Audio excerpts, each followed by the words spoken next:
کم سے کم چلو وہ محبت نہیں، لیکن ہم کوشش تو کریں کہ آج کے بعد میں نے نبی کا سچا محب بننا ہے، آج کے بعد میں نے نبی کا سچا غلام بننا ہے۔ کل قیامت کے دن میرا سر فخر سے بلند ہوگا کہ میں غلامی رسول لے کے آیا۔ آج کے بعد میں نے غلامی رسول کر کے دکھانی ہے۔ نفس کی بڑی غلامی کر لی، کیا دیا نفس نے؟ شیطان کی بڑی غلامی کی، کیا دیا شیطان نے؟ معاشرے کی بڑی غلامی کی، رشتہ داروں کی بڑی غلامی کی، اپنے نبی کے احکامات کو ٹکراتا رہا، معاشرے کو قبول کرتا رہا، اپنے نبی کے احکامات کو ٹکراتا رہا، رسم و رواج کو اپنی زندگی میں لاتا رہا۔ کیا دیا مجھے رسم و رواج نے؟ سوائے پریشانیوں کی، سوائے بے سکونیوں کی، سوائے ضلالت کی مجھے کیا دیا ہے؟ آپ میرے نبی کی سنتوں کو اگر اپنے سینے سے لگاتے، اگر میرے نبی کی ایک سنت پہ اپنے جان کو قربان کرتے، یقین کریں اللہ وہ بلندی دیتا تم سوچ بھی نہیں سکتے، وہ بلندی اللہ دیتا۔ ایک شاہ صاحب ریلوے اسٹیشن میں ملازم تھے، انگریز کے لوگ، تو ایک دن ڈیوٹی پہ لیٹ پہنچے، انگریز نے ان کے داڑھی پہ اعتراض کیا، تو انگریز نے ان کی داڑھی پہ اعتراض کیا۔ اور آج بھی ہمارے مسلمانوں کا ایک شعر ہے کہ اگر کوئی داڑھی والا کوئی غلط کام کرے تو ہم اس پہ اعتراض نہیں کرتے، اس کی داڑھی پہ ضرور اعتراض کر جاتا ہے، وہ تیری داڑھی، وہ تیری داڑھی۔ اور جیسے ایک مولوی صاحب سائیکل چلا رہے تھے تو بچے کو سائیکل لگ گئی، اب جو بھی آیا وہ کہہ رہا تیری داڑھی اتنی بڑی تو بچے کو مار دوں، تو داڑھی ہے سائیکل کی بریک تو نہیں، وہ میری سے غلطی ہوگی، مجھے برا پڑا، میرے نبی کی سنت کا کیا قصور ہے اس میں؟ داڑھی رکھنے سے بندہ کو فرشتہ تو نہیں بن جاتا ہے کہ اس کی خواہشاتیں ختم ہو جاتی ہیں، اس کی سوچیں ختم، وہ پھر کسی اور دنیا کا باشندہ بن جاتا ہے، وہ بھی اسی دنیا کا باشندہ ہو، بس اتنی کہ اس نے نبی کی سنت رکھ لیا اور آپ نے نبی کی سنت کو ختم کیا ہوا ہے اپنے چہرے سے۔ تو اس شاہ صاحب جلانی طبیعت کے مالک تھے، جب انگریز نے اعتراض کیا تو اس نے کہا کہ جس جگہ پر میری نبی کی سنت کا استحضاء ہو میں ایسے ملازمت پہ لعنت بھیجتا ہوں، مجھے ایسی ڈیوٹی نہیں چاہیے، ریزائن دے دی اور وہیں سے کرا۔ بڑی محنت کی، اتنی چھوٹی سی بات میں نے کہا دیکھیے بات چھوٹی نہیں ہے، بہت بڑی بات ہے۔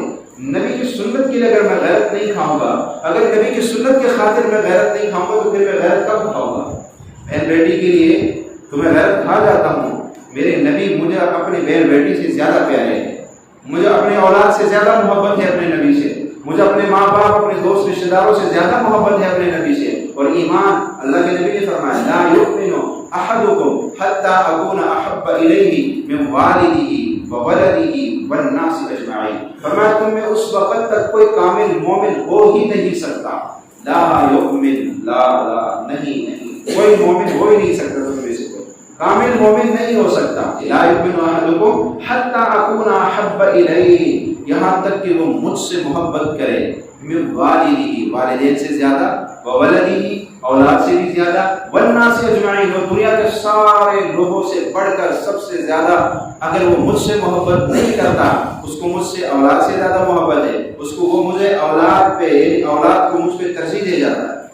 یا والدین کو یا معاشرے کے، تو پھر وہ کامل ایمان والا نہیں ہے۔ اس کو اپنے ایمان کی خیر منانی چاہیے، اس کو اپنے ایمان کامل کرنا چاہیے، اور اللہ کے ہاں کامل ایمان چلے گا، ناقص ایمان نہیں چلے گا۔